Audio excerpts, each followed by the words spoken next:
Bonjour, bienvenue dans le studio des experts. Nous revenons après un petit arrêt pendant l'été et pour cette première de la saison, on vous a préparé un menu extraordinaire puisque on va parler du retard vaccinal dans la capitale, on va parler du bilan de la mobilité, des Afghans de Bruxelles et des Bruxellois de Kaboul et enfin des Dames blanches qu'on ne va pas confondre avec un dessert célèbre. Nous respectons les règles sanitaires ici dans le studio, donc 2 experts pour questionner 2 responsables politiques en respectant évidemment les distances habituelles et en ayant un air pur et non vicié. Nous recevons comme expert Mariam Benayad, journaliste à La Libre. Bonjour. Bonjour. Et Nicolas Sohi pour sa première, qui est journaliste entre autres pour Moustique et Trends Tendance. Bonjour. Bonjour. Alors depuis 3 semaines, on le sait, Bruxelles est à la traîne et le taux de vaccination est beaucoup trop faible. La région a prévu d'augmenter les équipes mobiles de vaccination, même dans les écoles, dans les entreprises et dans les magasins. Et on envisage même de généraliser un Covid Safe Ticket dans les semaines à venir, voire même une vaccination obligatoire, comme certains le demandent. Début de semaine, on mettait déjà en place la vaccination en magasin. Reportage Camille Tanquin, Fred Dehaenaut. En face des caddies, un bus spécial attend les clients. Ici, avant ou après avoir fait ses courses, on peut se faire vacciner sans rendez-vous avec le vaccin Johnson & Johnson. Normalement, je vais me faire vacciner au centre de Zaventem, mais il n'y a plus de place pendant tout le mois de septembre. L'endroit, sur le parking d'un grand magasin à Molenbeek, près de la gare de l'Ouest, n'a pas été choisi au hasard. Ces grandes chaînes brassent, entre guillemets, il y a un flux important de personnes qui viennent au quotidien ici. Et le but est évidemment de toucher le plus grand nombre de personnes. C'est encore un quartier où le taux de vaccination est quand même encore bas. Et donc, raison pour laquelle aussi on a sélectionné de venir ici avec le bus, justement, où il y a beaucoup de jeunes quand même, parce que c'est là justement qu'on a les pourcentages qui sont encore le plus faibles. Ce lundi matin, le bus attire peu de monde.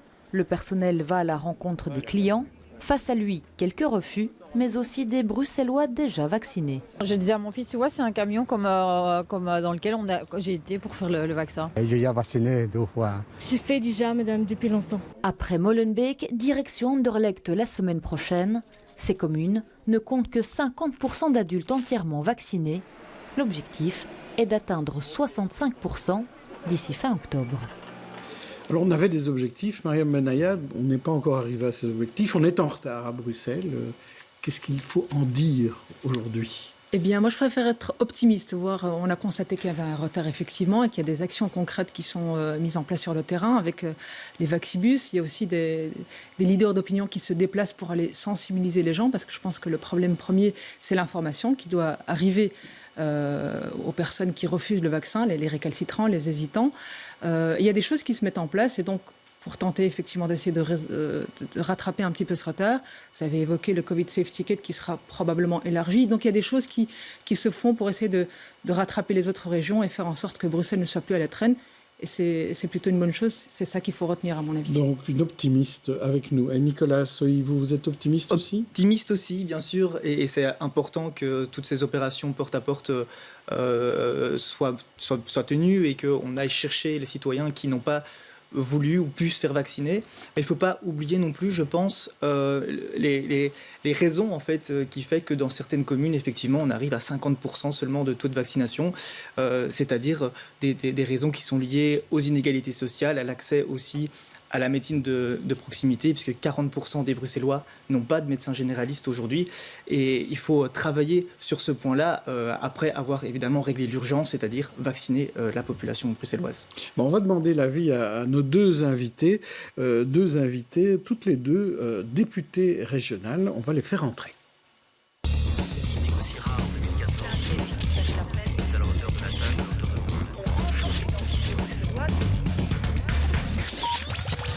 Deux députées bruxelloises qui en sont à leur première législature, espoir de leurs partis respectifs, l'une de la majorité, l'autre de l'opposition, en tout cas à la région bruxelloise, l'une de l'ouest de la capitale, l'autre du sud, de familles originaires d'Europe ex-soviétique, toutes les 2, de loin parfois, et adeptes toutes les 2 de franc-parler et des réseaux sociaux.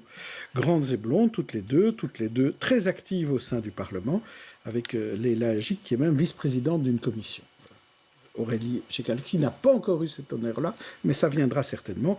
Donc, nous avons Leila Hagic, députée bruxelloise PS, conseillère communale à Molenbeek, et Aurélie Tchaikalski, députée bruxelloise et maire, conseillère communale à Uccle. Bonjour. Bonjour à toutes les deux. Alors, je voudrais avoir, on va commencer par l'avis de l'opposition. Qu'est-ce que vous pensez du plan vaccination bruxellois? Est-ce que vous êtes optimiste comme nos experts ou est-ce que vous êtes un petit peu dubitatif? Je suis inquiète à ce stade parce qu'on le voit donc dans les chiffres globaux, la Belgique a un taux de vaccination de 70%, mais quand on regarde derrière ce pourcentage ce qu'il y a, on voit que Bruxelles est à la traîne. Et malheureusement, je trouve que les Bruxellois ne doivent pas subir les errements du gouvernement bruxellois en matière de stratégie vaccinale. Déjà, dès le lancement de la phase de vaccination en février, on a vu qu'il y avait de l'improvisation des couacs. Et donc, le groupe MR est intervenu à plusieurs reprises à ce sujet, a interpellé le gouvernement bruxellois et les ministres responsables. Il y a eu des approximations, il y a eu un bug lors du lancement du centre de vaccination OSL. Des soucis aussi avec des doses qui étaient jetées, gaspillées, une différence aussi entre le site Qvax, Bruvax, voilà, toute une série de choses. Et après, le ministre Alain Marron se justifiait en disant que le taux de vaccination était bas parce qu'il y avait par exemple des expatriés qui se faisaient vacciner dans leur pays d'origine. Voilà, toute une série de choses où on voit que malheureusement, le gouvernement bruxellois, le ministre Alain Marron, porte une lourde responsabilité en la matière et n'était pas prêt. Et donc maintenant, on se demande un petit peu si le gouvernement bruxellois a fait ses devoirs de vacances, si le ministre a fait ses devoirs de vacances, où est-ce qu'il était ces dernières semaines, parce qu'on se retrouve à la rentrée, un peu pris de court, et il est important que Bruxelles ne soit pas à la traîne. Moi, j'en ai un petit peu marre d'entendre mes amis qui n'habitent pas à Bruxelles de dire attention, Bruxelles est en zone rouge foncée, ouh là là, on ne va pas venir vous voir, c'est peut-être dangereux. Mais les autorités publiques ont une responsabilité en la matière. Parole à la défense, Leila Hagic. Alors moi, je vais rejoindre Aurélie Tchaikalski sur un point. Moi aussi, évidemment, je suis inquiète de notre taux de vaccination et du fait qu'il n'a pas assez augmenté par rapport aux autres régions. Mais je veux quand même rappeler que nous avons mis en place un énorme dispositif pour vacciner les Bruxelloises et les Bruxellois. Alors effectivement, on a du retard, mais notre région est différente de la Flandre, est différente de la Wallonie. Il y a une différence socio-économique, mais aussi socio-culturelle. Et il y a aussi un véritable problème par rapport à la confiance que l'on a pour le niveau politique. Ça, je pense que c'est présent dans l'ensemble du pays, mais aussi envers les institutions qui représentent la santé de manière générale. Et on sait par exemple que 40% des Bruxellois n'ont pas de médecin généraliste. Oui, donc ça, c'est un chiffre qui a déjà été donné par Nicolas Soig. Mais pourquoi est-ce qu'on n'a pas de médecin généraliste à Bruxelles pour 40% des gens? Parce qu'il n'y en a pas assez, ou parce qu'on estime qu'on n'en a pas besoin, qu'on préfère aller aux urgences, parce que c'est moins cher? Est-ce qu'on en sait un petit peu plus sur les raisons? Oui, mais je pense que ces derniers jours, vous avez vu ce post Facebook qui a tourné avec un chercheur qui a rencontré des jeunes à Molenbeek, effectivement. Oui. Et lors de cette rencontre, je pense qu'il y a des éléments très intéressants qui sont ressortis. Donc, c'est des jeunes qui ont pu vivre des moments assez traumatisants, par exemple, avec des proches qui, quand ils sortaient d'hôpitaux, ont eu des problèmes avec la police, des jeunes qui ne sont pas en ordre de mutuelle et donc qui ont peur du coût financier, du jugement parce que leur santé n'est pas bonne. Et donc, je pense que là, il y a une question d'information, mais il y a aussi une question de confiance que l'on doit donner à ces jeunes, mais à l'ensemble de la population également, pour qu'ils soient en confiance de se rendre vers un professionnel de santé et d'aller se faire vacciner. Mais je pense qu'après cette crise du Covid, il faudra travailler sur la confiance de manière générale et remettre à niveau la santé des Bruxelloises et des Bruxellois de manière générale, parce qu'on voit qu'il y a un véritable fossé sur cette question dans notre région. Aurélie Tchaikalski, pourquoi est-ce qu'on a moins confiance à Bruxelles qu'ailleurs? Ce que ma collègue Leila Hagic dit me fait réagir, parce que on parle d'un problème de confiance, un problème, les réalités sociologiques différentes à Bruxelles, etc.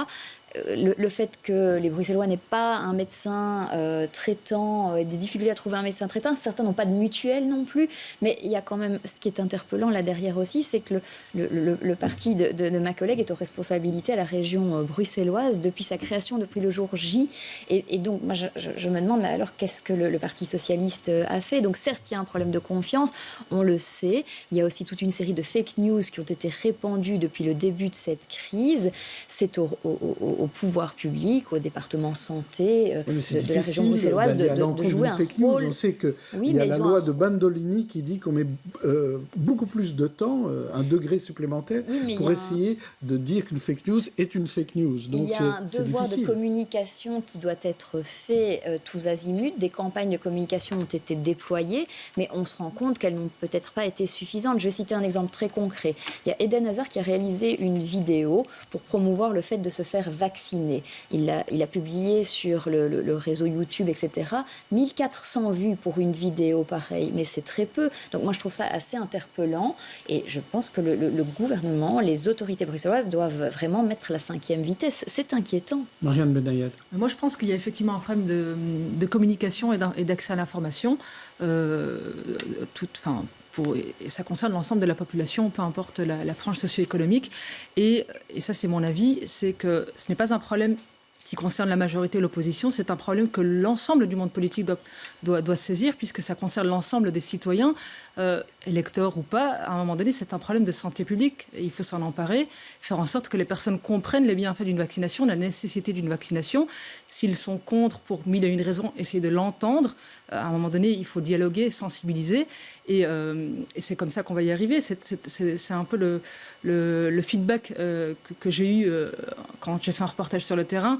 On a été voir des éducateurs de rue, des représentants religieux. Et donc le discours est systématiquement le même. C'est-à-dire que les gens ont peur, ils ont besoin d'être d'une part rassurés, d'autre part qu'on leur explique les choses. Et après, effectivement, comme disait Nicolas, après la crise, voir un petit peu quels sont les problèmes beaucoup plus graves qui concernent les Bruxellois par rapport à l'accès aux soins de santé, par rapport à l'accès à une mutuelle, etc. Et donc ça concerne tout le monde. Est-ce que ce n'est pas une leçon de cette crise, Exactement. de se dire qu'on se rend compte, à cause du Covid, que effectivement plein de gens passent au travers de tout ce qui est prévu. Tout à fait, et c'est pour ça que moi j'ai vraiment pas envie d'en faire un débat majorité contre opposition, parce que pour moi c'est un mea culpa général que l'on doit faire. On s'est retrouvé face à une crise mondiale avec un manque de confiance de la population envers le discours politique, mais également envers le discours scientifique, et ça c'est moi un élément qui m'inquiète vraiment fort. Je pense que voilà, on a tous été en contact avec une population qui nous disait moi je ne veux pas être vaccinée, et qui pouvait nous sortir des éléments aussi de fake news et certains aspects un peu complotistes, et c'est très difficile d'arriver à communiquer à ce que nos informations scientifiques noir sur blanc puissent être acceptées. Et je pense que si c'est difficile, c'est parce qu'on n'a pas assez travaillé en amont sur la confiance, sur l'éducation aussi aux médias auprès des jeunes. Oui, d'accord, mais la situation aujourd'hui, elle est inquiétante, comme vous le dites toutes les deux. Tout à fait, donc je rejoins, on doit continuer à communiquer, on doit être présent sur le terrain, et c'est pour ça que je pense qu'effectivement le niveau communal est le meilleur moyen de toucher la population plus près. On continue à le faire, il y a des bus qui circulent à travers la région. Est-ce qu'on aurait dû laisser plus les communes travailler plutôt que la région? Est-ce que les communes... Parce que Alain Marron, dans une interview de La Capitale vendredi, disait c'est pas les communes qui peuvent gérer une pandémie. Je pense que c'est faux. Je pense qu'il faut effectivement, la région devait gérer la vaccination de masse. Mais après cette vaccination de masse, pour convaincre le reste de la population, l'importance de l'échelon local est pour moi primordiale. Pour vous aussi, Rudy Cicalski? Tout à fait. Il aurait fallu impliquer davantage les communes et les bourgmestres, qui sont la première personne sur le terrain. Les bourgmestres ont accès au taux de vaccination par zone, etc. Ils connaissent les rues, ils savent où il y a un problème, dans quel quartier, dans quelle rue on se fait un peu moins vacciner. Et alors c'est comme ça qu'après le bus va à tel ou tel endroit. On l'a vu par exemple avec Émir Kir, avec Catherine Moureau, qui ont fait des opérations presque chirurgicales. Du bien de deux socialistes. Mais oui, mais ce sont des exemples, socialiste et une socialiste actuelle. De bourgmestres qui se sont dit, voilà, on va aller sur le terrain, dans les quartiers, rue par rue, zone par zone, pour expliquer expliquer, rassurer, convaincre, inviter les gens à se faire vacciner, parce que c'est se faire protéger les autres et aussi éviter que les hôpitaux ne soient saturés. Nicolas Sohi, pour conclure là-dessus. Bien sûr, les communes, elles ont un rôle important à jouer, mais je pense qu'il ne faut pas non plus se dire que cette problématique, elle est apparue avec le vaccin du Covid. Si on prend d'autres exemples, comme par exemple les soins dentaires, c'est gratuit pour les mineurs d'âge, et pourtant, toutes les études venant des mutualités montrent qu'il y a une part importante de la population, des mineurs, qui ne vont pas chez le dentiste. Parce que c'est simplement aussi un problème de communication et d'accès à l'information, et pas seulement d'accès aux soins de santé. Et parce que ça fait très mal aussi, bien sûr. C'est comme le vaccin, certains ne se font pas vacciner parce qu'ils ont peur de la piqûre. C'est vrai, mais c'est un élément dont il faut tenir compte. Bien sûr, mais c'est vrai aussi, par exemple, pour certains dépistages du cancer qui ne coûtent pas d'argent à la population, mais pourtant, il y a quand même certains citoyens, certains bruxellois qui n'y vont pas, tout simplement. Oui, Marie Benayat, vous voulez ajouter quelque chose? Oui, simplement que Aurélie Tchikalski, je rejoignais vos propos par rapport au fait qu'il y a des actions concrètes sur le terrain. On l'a dit, on l'a répété. Vous avez évoqué Émir Kira-Saint-Josse et il y en a eu d'autres.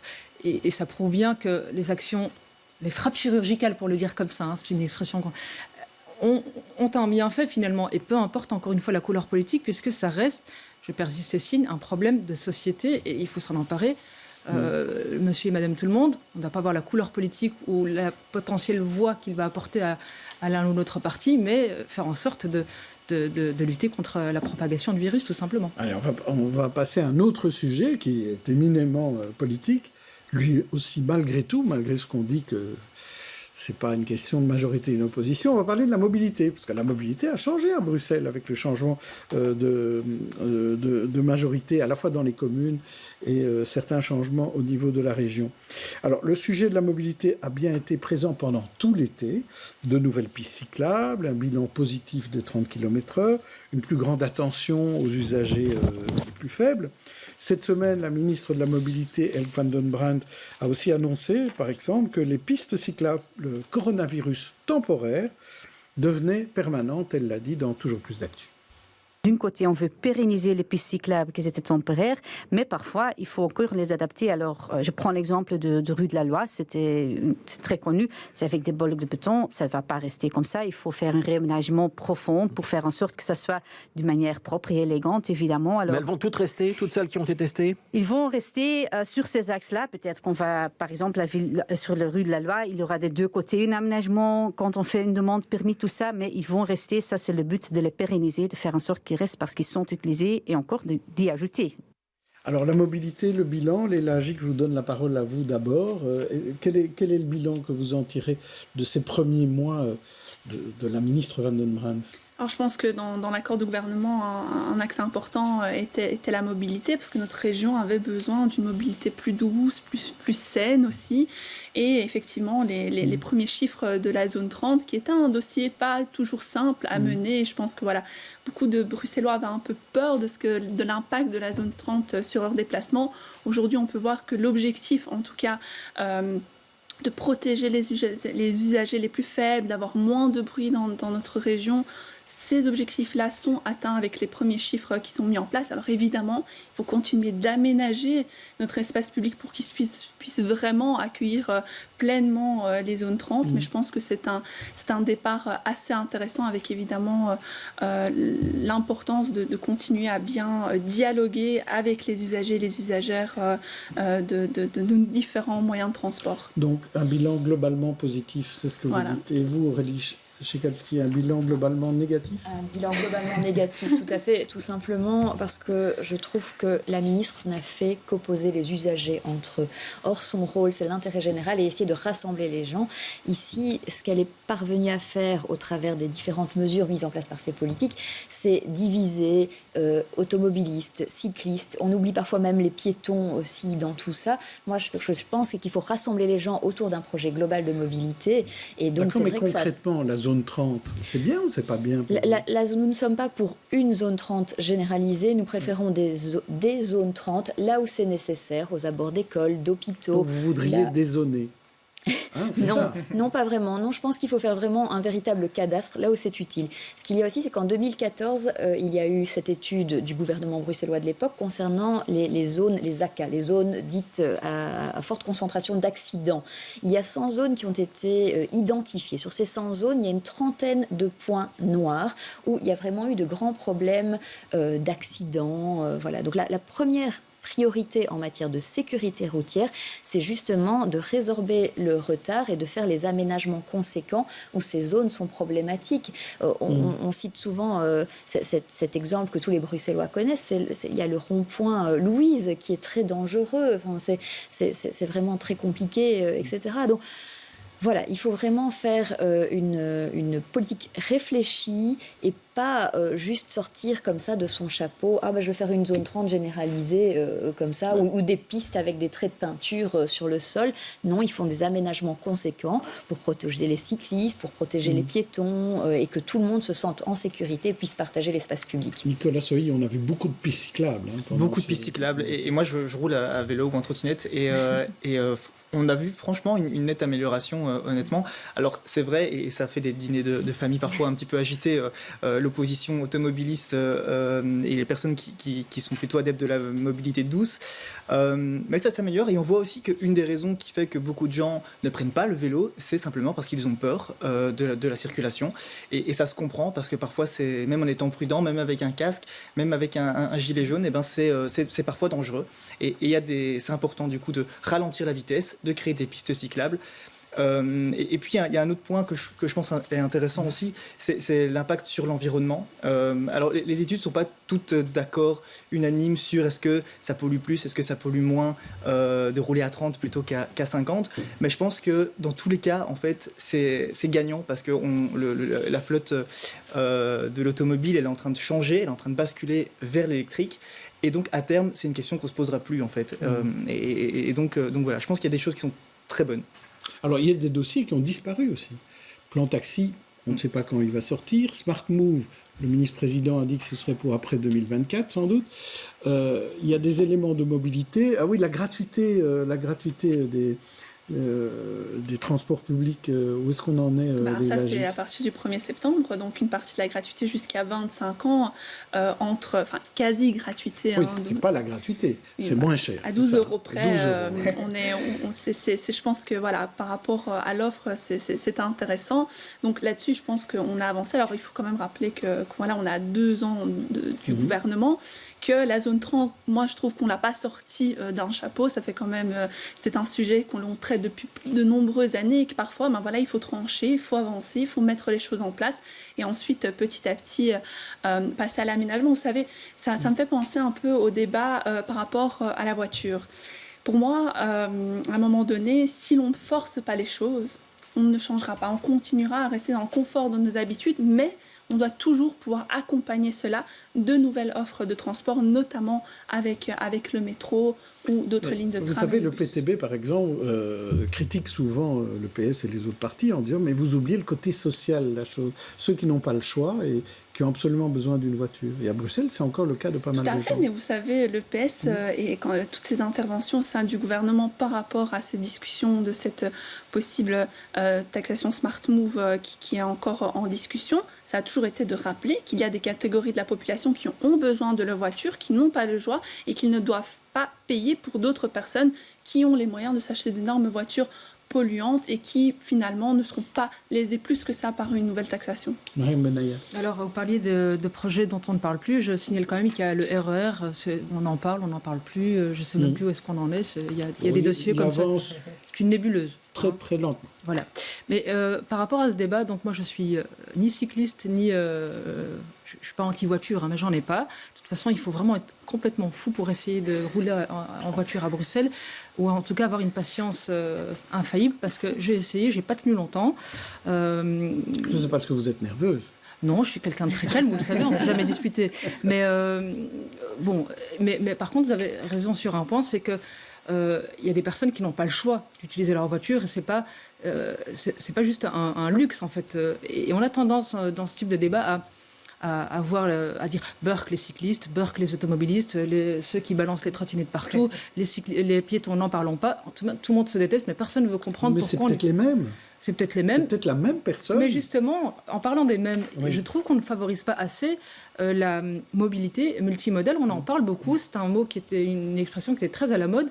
Mais au final, c'est pas toujours parfait à Bruxelles. Et ça, je trouve que, un exemple très concret, il faudrait utiliser davantage les gares qui existent à Bruxelles pour favoriser, pour faciliter...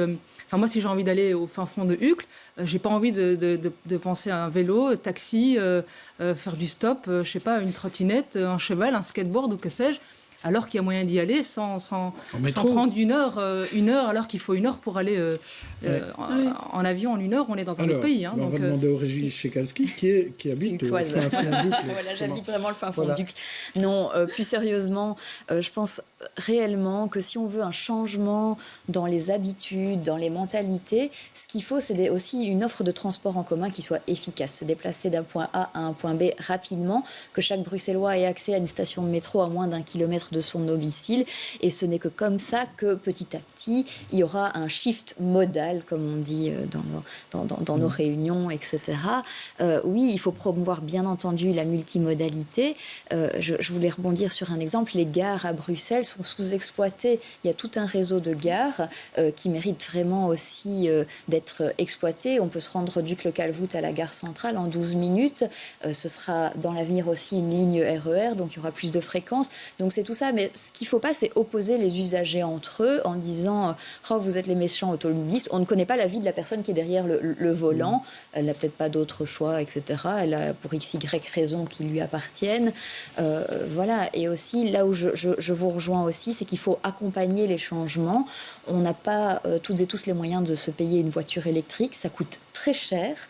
Donc c'est ça, il faut à un moment donné proposer une palette d'options sur la table pour les Bruxelloises et les Bruxellois. Et c'est comme ça, je pense qu'on pourra avoir une société en tout cas, une idée de cadeau de fin d'année, si vous voulez déjà y penser, pas spécialement la voiture électrique, mais en tout cas la borne de recharge, ce sera bien utile. Alors, je vous propose à présent toutes les deux une galerie de portraits de personnalités. Ce sont nos têtes d'affiche, personnalités qui ont fait de l'actualité. À vous de choisir celui qui vous inspire en bien ou en mal. Et on va commencer par Leila Agic. Je vous propose Christian van den Boenans, décédé à 70 ans. C'est le fils du célèbre VDB. On a aussi Wilfried Van Moer, l'icône du football belge des années 70. Laurens de Vos, médaillé d'or aux Paralympiques. Ou enfin Sarah Schlitz, secrétaire d'État à l'égalité des chances, très critiquée pour sa participation à une réunion non mixte. Qui choisissez-vous? Christian, Wilfried, Laurens ou Sarah? Alors, je vais choisir Sarah Schlitz, mais à travers Sarah Schlitz, je voudrais un peu rendre hommage à toutes ces associations, tous ces collectifs de femmes qui travaillent, qui luttent contre les violences faites aux femmes, qui ont parfois besoin de se réunir entre elles, parce qu'on vit encore dans une société particulièrement violente envers les femmes. Et aujourd'hui, vous savez, quand on connaît une vague féministe, il y a ce qu'on appelle le backlash qui suit cette montée de l'attention donnée aux questions des femmes. Et moi, je pense malheureusement, on vit vraiment une période où on connaît ce backlash envers les militantes féministes. Et je trouve ça quand même assez pesant dans le discours politique ces derniers temps, particulièrement sur les réseaux sociaux. Et donc voilà, j'en profite pour rendre hommage à toutes ces combattantes pour les droits des femmes. Vous êtes d'accord, Régis Czekalski? Pas vraiment. J'ai pas vraiment la même lecture que ma collègue Leila Agic. Moi, je trouve ça étrange qu'une ministre en charge de l'égalité des chances participe à une marche où des personnes sont exclues sur base de leur genre. Pour moi, c'est pas ça l'égalité, c'est pas ça le vivre ensemble. Je pense justement qu'il faut prôner plus d'égalité et pas un retour à des ségrégations sur base linguistique, raciale, de genre ou que sais-je. Je vous en propose 4 autres, Aurélie Czekalski. Tout d'abord, Jacques Rogge, qui dirigea le comité olympique, surnommé le Seigneur des Anneaux. Spencer Elden, le bébé de la couverture de l'album de Nirvana, qui attaque pour protéger son image. âge, Elisabeth de Belgique, qui démarre ses études dans l'université numéro 1 d'Europe, Oxford, ou Pierre Kroll, le dessinateur satirique oublié par l'RTBF dans ses nouveaux programmes. Qui choisissez-vous, Jacques, Spencer, Elisabeth ou Pierre? Eh bien, Elisabeth. Je trouve que c'est vraiment un exemple emblématique. Elle a 19 ans maintenant. 19 ans. Ouais. Voilà, je lui souhaite par contre vraiment de vivre sa jeunesse comme tout jeune Belge pourrait la vivre, parce que je pense qu'elle doit avoir beaucoup de pression sur ses épaules. Ils vont pas tous à Oxford. Hein. Non, mais voilà, c'est peut-être une manière pour elle aussi de vivre sa jeunesse loin des pressions, parce que imaginez qu'elle aille boire une bière avec ses copains et ses copines place Flagey, je pense que tout le monde la regarderait, donc là elle est tranquille, elle peut vivre sa jeunesse, elle peut faire le max de plein de ces universités, et puis c'est aussi une fierté d'avoir une femme qui sera notre future reine, donc voilà. D'accord avec ça, Léla Gic? Ah oui, moi je suis ravie évidemment que notre future reine soit une reine, donc là-dessus on peut se rejoindre. Et effectivement, je pense que ça doit être quand même pesant d'être aussi médiatisé dès leur naissance, mais voilà, ils ont quand même énormément de privilèges aussi, donc en tant que socialiste, je n'ai pas trop les plaindre non plus. Ça s'équilibre. Alors, 5 infos de la semaine, laquelle vous a ravi, laquelle vous a énervé, pourquoi? Je vais demander à Léla Gic de choisir la première. D'abord, le retour masqué à l'école. C'était la rentrée scolaire cette semaine. L'Union, qui est en tête du championnat. Le cirque Cupide de la Formule 1 à Spa-Francorchamps, dimanche dernier.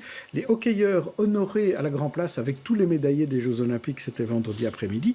Ou les centrales gaz qui vont remplacer les centrales nucléaires, enfin certaines centrales nucléaires en tout cas. Qu'est-ce que vous choisissez? Alors je vais choisir le retour masqué à l'école. Alors le fait que des enfants doivent revenir à l'école masquée, ça ne me ravit évidemment pas.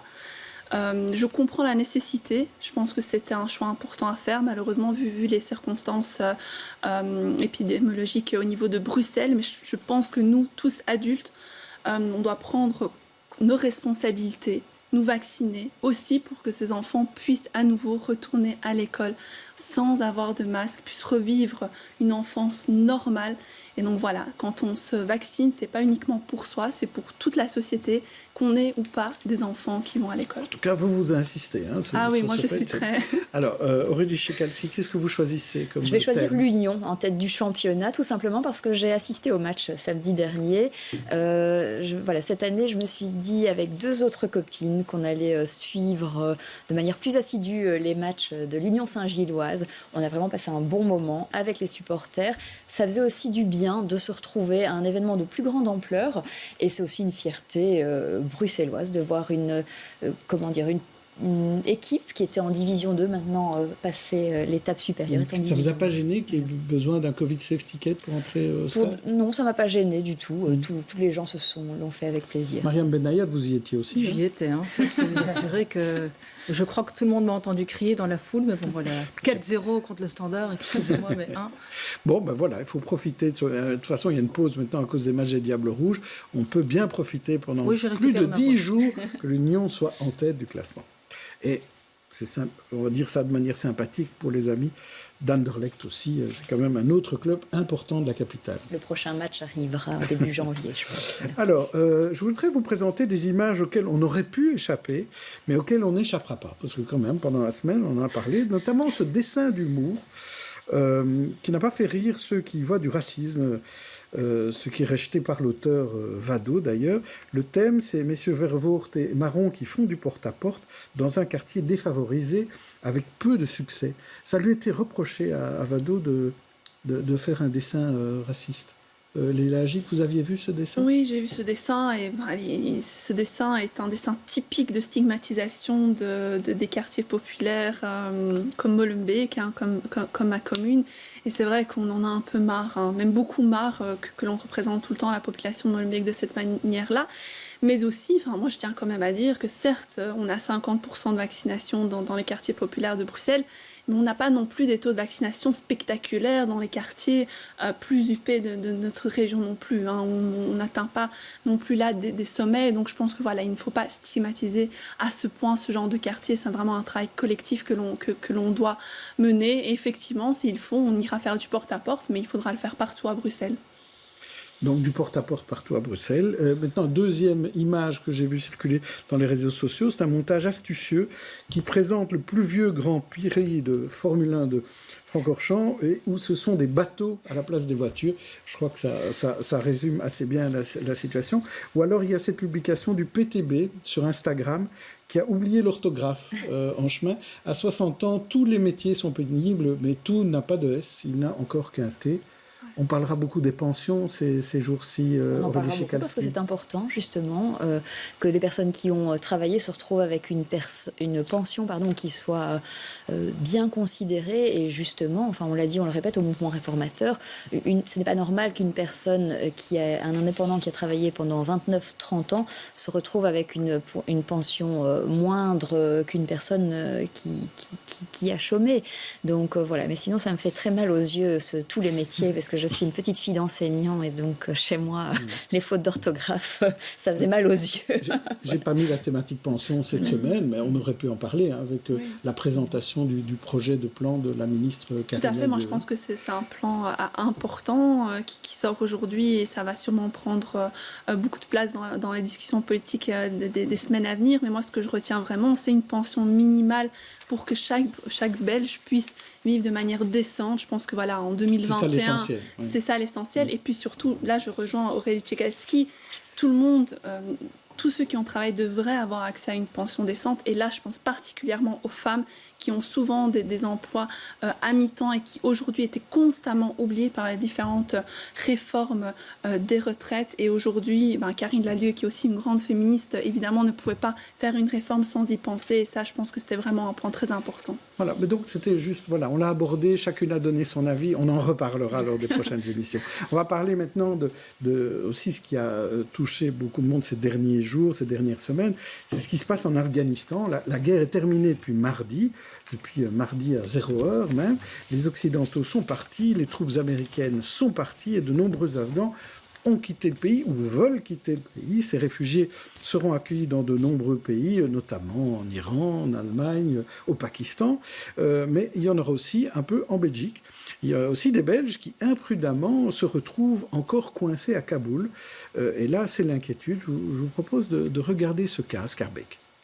Dans son épicerie, Abdul Mokim prend des nouvelles de son épouse Muqaddas, bloquée en Afghanistan. Je ne me sens pas bien, nous sommes 3 femmes bloquées ici. Essaie de te calmer, reste à la maison. Non, ce n'est pas possible de me calmer, les talibans sont violents, ils forcent les portes des maisons. Alors que sa mère est malade, Abdul Mokim demande à Muqaddas de se rendre à son chevet. La jeune femme débarque en Afghanistan le 11 août, soit 4 jours avant la prise de Kaboul par les talibans. Chaque fois, il m'a téléphoné, fais-moi vite pour sortir. Moi, je dis, comment je te sors? Maintenant, il n'y a plus d'avion, juste il y a un avion de militaire. Et en plus, comme ça, ma mère aussi, elle a un problème maintenant parce qu'il ne sort pas d'or et ma petite sœur, parce que les talibans les forcent à partir de 14 ans, le fille, il va faire mariage avec les talibans. Si par exemple, il n'y a pas d'hommes à la maison. Et moi, je n'ai pas d'hommes à la maison. Outre la femme et la mère d'Abdul Mokim, sa sœur se trouve également à Kaboul, alors que son frère a disparu dès l'arrivée des talibans. Dans ce quartier de Schaerbeek, certains voisins s'émeuvent de cette situation. C'est un commerce dans lequel je viens quotidiennement, j'habite juste à côté et donc évidemment je ne suis pas insensible aux problèmes que nos amis ici rencontrent. Donc évidemment si on peut les aider de n'importe quelle façon. Et d'autres ont lancé une pétition à l'attention d'Alexander De Croo, de Sami Madi et de Sophie Wilmes. À ce stade-ci, les gens peuvent surtout l'aider en signant la pétition et en faisant du bruit, notamment par rapport au gouvernement, en envoyant des emails personnalisés au ministre et au secrétaire d'État.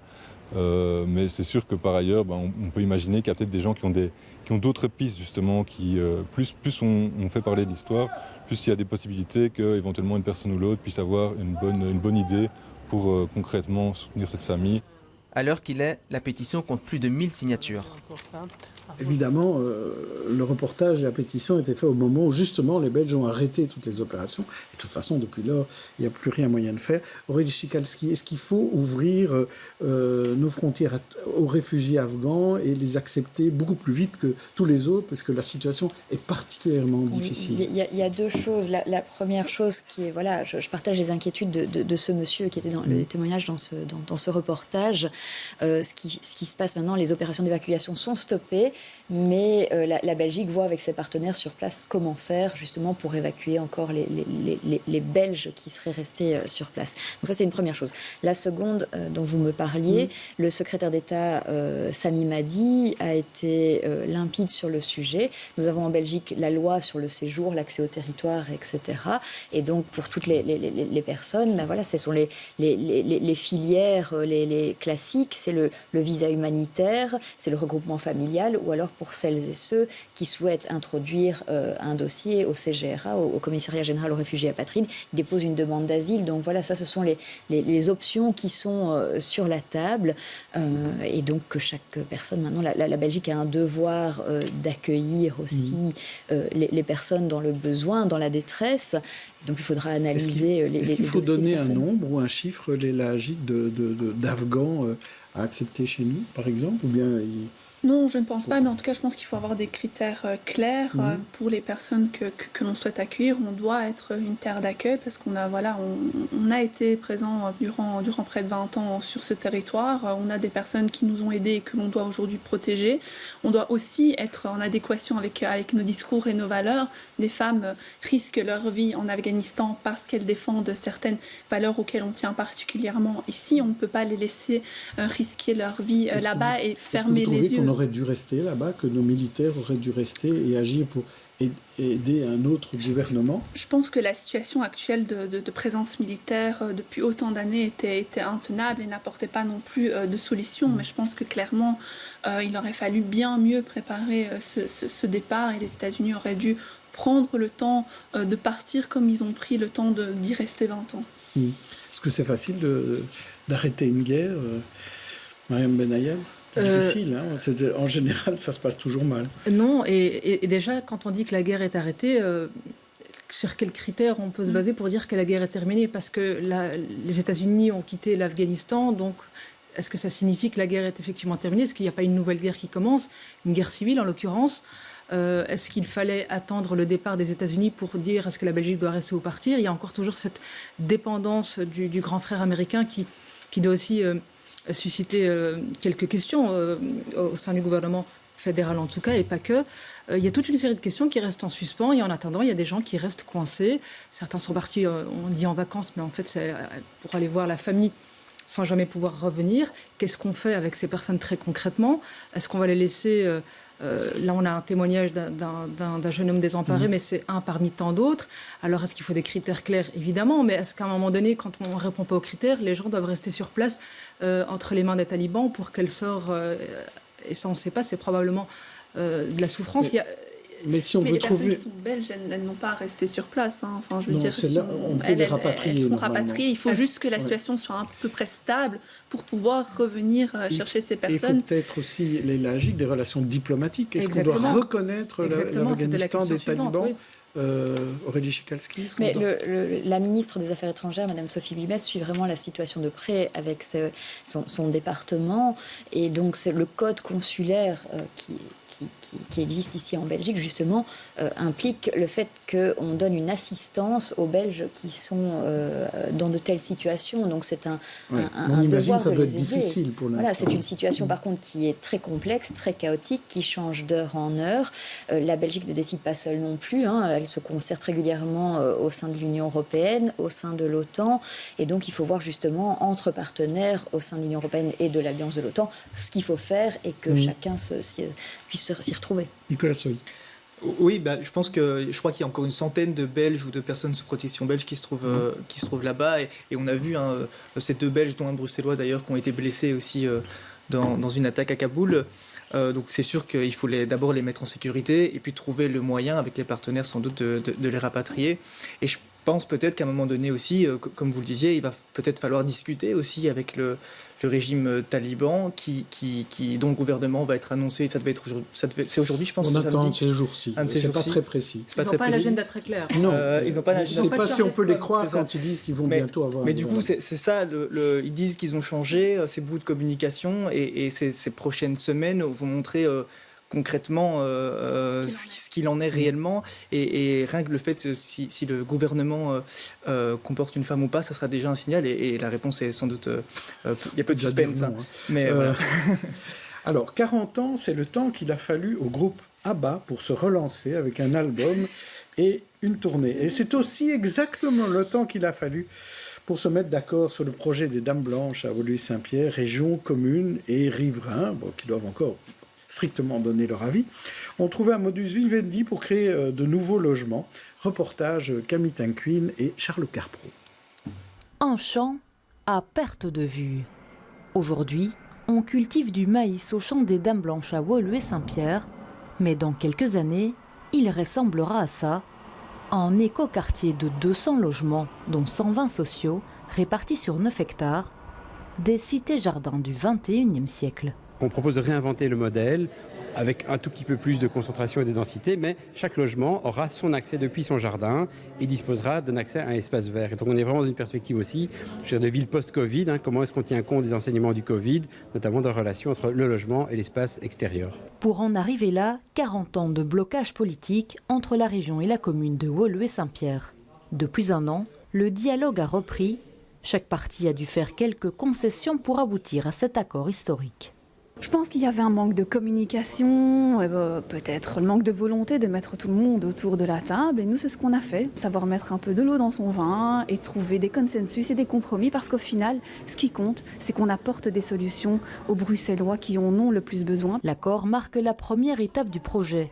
Il faut encore formaliser une série de conventions, préciser les plans et surtout convaincre les riverains. Une grande réunion de concertation avec 5000 riverains aura lieu au mois de septembre, donc courant de ce mois de septembre. Et d'autre part, on organisera, comme on s'y est engagé, une vraie consultation populaire pour demander l'avis des riverains. Mais l'engagement que la commune prend, c'est de défendre ce projet auprès des riverains parce que pour la première fois depuis 40 ans, il nous paraît beaucoup plus équilibré. L'objectif, obtenir les permis pour fin 2023, début du chantier en 2024 pour une inauguration en 2025. Le budget est estimé à 50 millions d'euros. 40 ans, Léla Gic, 40 ans. Comment ça se fait qu'on attend si longtemps? Alors c'est vrai que parler des 40 ans d'ABBA, moi j'ai 26 ans, je suis députée aujourd'hui au Parlement bruxellois, alors quand je me dis que ce dossier a 40 ans, ça me semble effectivement énorme par rapport à mon existence sur le territoire bruxellois. Mais en tout cas, moi, ce que je retiens aujourd'hui, c'est que voilà, on a enfin atterri sur un accord entre la secrétaire d'État au logement et la commune de Woluwe-Saint-Pierre. On va avoir des logements sociaux et notre région en a cruellement besoin. On aura des espaces verts, on aura une crèche, ça aussi, on en a cruellement besoin. Et donc voilà, moi, j'ai envie d'être positive aujourd'hui et de me dire qu'en tout cas, les images qu'on a pu voir de ce projet semblent être un beau projet, notamment normes écologiques. C'était si difficile d'arriver à avoir un accord. Et est-ce qu'on peut se dire que sur d'autres projets comme la friche Josaphat, par exemple, est-ce qu'on ira aussi vite? Est-ce que c'est un bon exemple à suivre? Je pense en tout cas qu'ici, on s'est vraiment dit qu'on n'avait plus le temps à perdre, plus de temps à tergiverser. Alors oui, peut-être qu'on aurait aimé avoir plus de logements parce qu'on en a vraiment besoin à Bruxelles, mais c'est mieux d'avoir 200 logements que zéro finalement et de continuer des discussions sans fin. Et donc là-dessus, moi, je soutiens tout à fait la démarche qui a été entreprise par la région et la commune pour enfin permettre à 200 familles de pouvoir vivre dans ce qui semble être de très beaux logements. Alors, Aurélie Chicalski, 0 logement pendant 40 ans. Donc là, il y en aura 200, c'est vrai. Oui, mais le MR est assez inquiet quant à ce projet et mes collègues Alexia Bertrand, Charlotte Durcel et Étienne Dujardin sont déjà régulièrement intervenus à ce sujet. Nous, ce qu'on déplore, c'est qu'il s'agit d'un des derniers grands espaces non bâtis dans la commune. Et les riverains n'ont été à ce stade pas impliqués. Ici, le bourgmestre parle d'une concertation qui débuterait en septembre. Ce qu'on regrette, c'est que ces concertations citoyennes ne se fassent pas plus en amont, mais se fassent a posteriori, ou quand le projet est quasi, entre guillemets, ficelé, on commence la concertation des riverains. Ficelé pendant 40 ans. Donc là, apparemment, il semble avoir passé une vitesse supérieure. Il n'y a pas non plus le collège communal, le collège des bourgmestres et des échevins, il n'y a pas de mixité. Il renie un peu la règle des 3 tiers où il faut 1 tiers de logements sociaux, 1 tiers de logements locatifs, 1 tiers de logements acquisitifs. Et nous, on est fort inquiets parce qu'avec la prise de conscience des enjeux environnementaux, le réchauffement climatique, ici avec la crise Covid, on l'a vu, les Bruxellois ont besoin d'espaces verts. On se rend compte aussi avec les inondations que c'est important aussi aussi d'avoir des espaces verts, eh bien là, on va aller bâtir quelque chose qui est quand même d'un gabarit assez important. Mais ça veut dire qu'il faut attendre encore combien d'années il faut trouver un juste Il faut trouver un juste milieu. Et quand on parle de logements sociaux, qu'il y a une grave crise en matière de logements sociaux, qu'il en manque, moi je suis assez surprise parce que quand on regarde ces 20 dernières années, c'est 60 nouveaux logements sociaux qui ont été construits par le gouvernement bruxellois. 60. Ce chiffre est assez interpellant. Alors dans la feuille de route du gouvernement bruxellois, on promet 15 000 nouveaux logements sociaux d'ici 2024 ou 2026, je ne sais plus, mais je me demande comment on va faire. Alors heureusement qu'en parallèle, il y a les agences immobilières sociales qui font le job, mais je ne sais pas pourquoi la secrétaire d'État Nawal Benamou est réticente à ce sujet. Nicolas Soy. Oui, enfin, effectivement, moi non plus, j'étais pas né quand ça a commencé. Mais enfin, on trouve un accord qui est raisonnable parce qu'il y a eu des projets qui comptaient 1 millier de logements parfois. C'était sans doute démesuré à juste titre. Ici, ça a l'air d'être un écoquartier raisonnable et respecté, qui permettra aussi de respecter la biodiversité de cet endroit. Et après l'été qu'on a vécu aussi et le réchauffement climatique, je pense que c'est important que les projets aient maintenant aujourd'hui à Bruxelles cette dimension environnementale. Mariam Benayad, quand on regarde ça avec un peu de distance par rapport aux autres dossiers bruxellois, est-ce que c'est plutôt quelque chose qui vous rend optimiste sur le règlement des problématiques immobilières à Bruxelles? Pour moi, c'est symptomatique de la façon de se concerter. Donc on parle de manque de concertation d'une part, mais on a attendu 40 ans pour avoir un accord qui ne satisfait quand même pas tout le monde. Donc c'est un peu comme pour la mobilité, comme pour... je ne vais pas énumérer tous les dossiers parce qu'il y en a beaucoup, mais vous vous demandiez tout à l'heure qu'est-ce qu'on attendait. Peut-être qu'on attendait effectivement le retour d'Abba. Alors il fallait peut-être lancer ça plus tôt. Mais ce qui est grave, c'est que tout le monde est conscient qu'il y a un problème de logement à Bruxelles. C'est aussi grave que la mobilité, aussi préoccupant, mais que personne n'arrive à trouver un consensus. Et finalement, c'est à peu près comme tous les dossiers où on aime bien se taper dessus, pour le dire poliment. 40 ans, et on parle en même temps de manque de concertation, c'est assez déstabilisant. Oui, et quand il n'y a pas assez de logements, les gens quittent la région bruxelloise aussi. Il y aura un exode.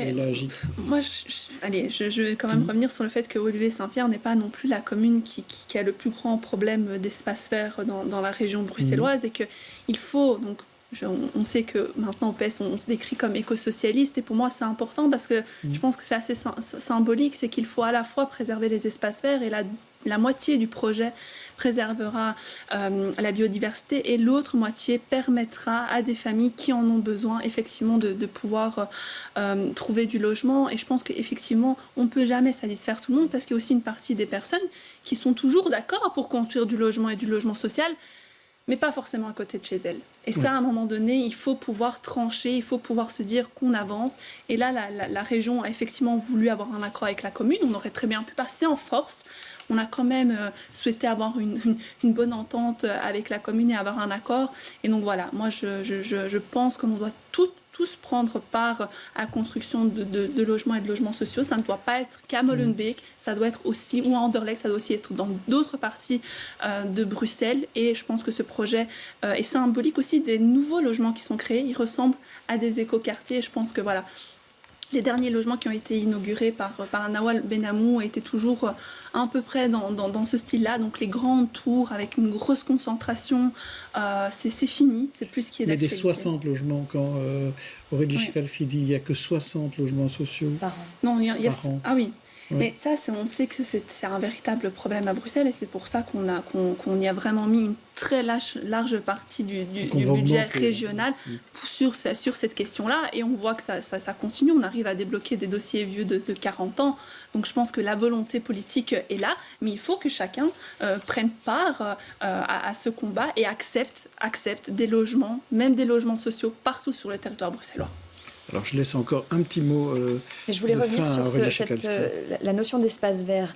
J'ai beaucoup travaillé sur ce sujet via différentes propositions en commission environnement.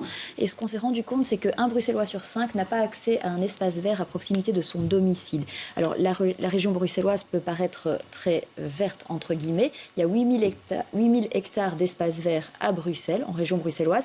Mais sur ces 8000 hectares, il y en a 70% qui sont situés en périphérie. Donc c'est ça qu'il y a un réel besoin de la part des citoyens citoyen d'avoir accès à un espace vert à proximité de son domicile. Et ici, en l'occurrence, à Haut-Lieu-et-Saint-Pierre, il s'agit d'un des derniers espaces non bâtis, un espace naturel, un espace vert. Et c'est pour ça qu'avec le MR au Parlement bruxellois, on a déposé différentes propositions pour préserver la friche Josaphat, le bois situé juste à côté de la RTBF aussi. Il faut essayer de trouver un équilibre et ne pas avoir des zones trop densifiées. On a besoin d'espaces verts, ça contribue à une meilleure qualité de vie en ville. Merci sur ce débat.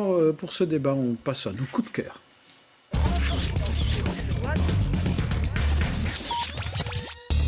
Mariam, vous vouliez nous parler d'un café dansant. Alors, de quoi s'agit-il ? Alors oui, en me promenant à Bruxelles, ça m'arrive tous les jours, je suis tombée sur un café qui s'appelle Zotemouche. Zotemouche, hein, plus bruxellois, c'est compliqué. Donc c'est dans le centre-ville de Bruxelles et au moment d'y passer, il y avait un thé dansant, mais un vrai thé dansant. Et on le voit sur l'affiche avec le DJ Naphtaline. J'ai pas toujours réussi à le dire, hein, je me suis entraînée. Alors l'ambiance est vraiment bruxellaire. Alors quand on entre, tout le monde parle très fort, ceux qui chantent pas en tout cas. Ceux qui chantent pas parlent très très fort. Ce qu'on mange est bruxellaire. Quand on parle, c'est bruxellaire. Donc tout le monde voulait ziverer et j'en passe. En fait, c'est un café qui est ouvert au mois de juin, je crois. Donc c'est assez récent et assez osé, puisque ouvrir dans le secteur de l'Horeca alors qu'on sort petit à petit de la crise sanitaire, il fallait y aller. Mais le concept est assez original. Et ça se trouve où exactement ? Rue de l'Écuyer. Donc c'est dans le centre. Dans le centre-ville, oui. Pas très loin d'un autre grand café bruxellois à la mort subite. Donc si on peut aller à l'un, on peut aller à l'autre. Faites attention à la boisson quand même, parce qu'il y a des bières locales qui sont assez intéressantes aussi. C'est très, très bruxellois.